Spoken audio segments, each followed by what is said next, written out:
महर्षि कश्यप के गर्भिणी स्त्रियों हेतु नियम। प्रिय दोस्तों, नमस्कार। प्रजापति दक्ष की कई कन्याएं थीं, जिनमें से 13 का विवाह महर्षि कश्यप के साथ हुआ था। इनमें दिति और अदिति प्रमुख हैं। अदिति के पुत्र आदित्य कहलाए, जिनमें इंद्र देवताओं के राजा हैं। दिति के पुत्र दैत्य थे।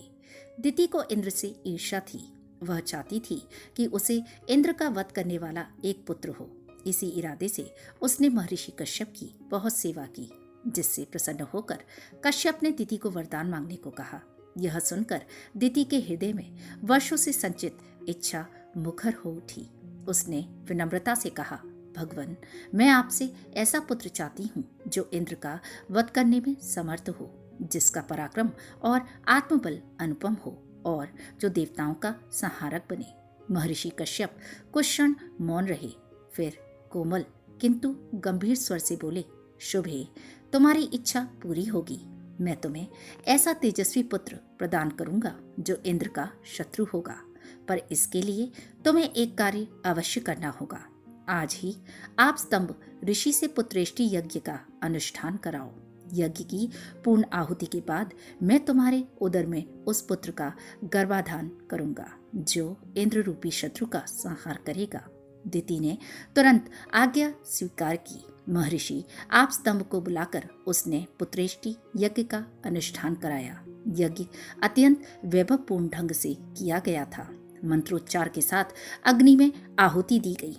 इंद्र शत्रु भवस्व, अर्थात इंद्र का शत्रु उत्पन्न हो। देवता इस यज्ञ से पहले क्षुब्ध हुए, परंतु जब उन्हें यह मालूम हुआ कि इस यज्ञ का फल दानवों को ही नियंत्रित करेगा, तब वे प्रसन्न हो गए। यज्ञ की समाप्ति के बाद महर्षि कश्यप ने दिति का गर्भाधान किया और बोले, प्रिय, अब तुम्हें 100 वर्ष तक इस गर्भ की रक्षा करनी होगी। तपोवन में रहकर सभी नियमों का पालन करना, अन्यथा गर्भ का नाश हो सकता है। दिति ने नियम के विषय में पूछा तो महर्षि कश्यप ने उसे विस्तार से नियम समझाए। गर्भवती स्त्री को संध्या के समय भोजन नहीं करना चाहिए, उसे वृक्ष की जड़ पर नहीं बैठना चाहिए और न ही उसके पास जाना चाहिए। मूसल, ओखली या ऐसी गृह सामग्री पर न बैठना, न ही जल में अधिक समय तक स्नान करना। सुनसान घर में अकेले न जाना। पृथ्वी पर नख या लकड़ी से रेखाएं मत खींचना। आलस्य और अधिक निद्रा से बचना। कठिन परिश्रम वाले कार्य न करना। भूसी, राख, हड्डी और खोपड़ी पर कभी मत बैठना।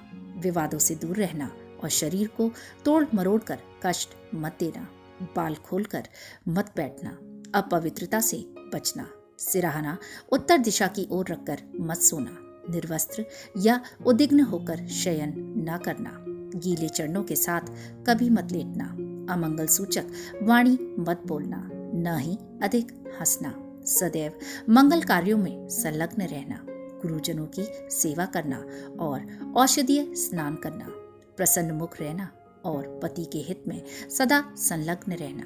गर्भवती स्त्री को स्वच्छ वेशभूषा धारण करनी चाहिए और पर्वों से जुड़े व्रत का पालन अवश्य करना चाहिए। जो स्त्री इन नियमों का पालन करती है, उसका पुत्र शीलवान, तेजस्वी और दीर्घायु होता है। परंतु यदि नियमों की अवहेलना की जाए तो गर्भपात की आशंका बनी रहती है। महर्षि कश्यप अंत में बोले, यदि तुम पूर्ण सावधानी व अनुशासन से इन नियमों का पालन करोगी तो तुम्हें वही पुत्र प्राप्त होगा जिसकी तुम्हें कामना है।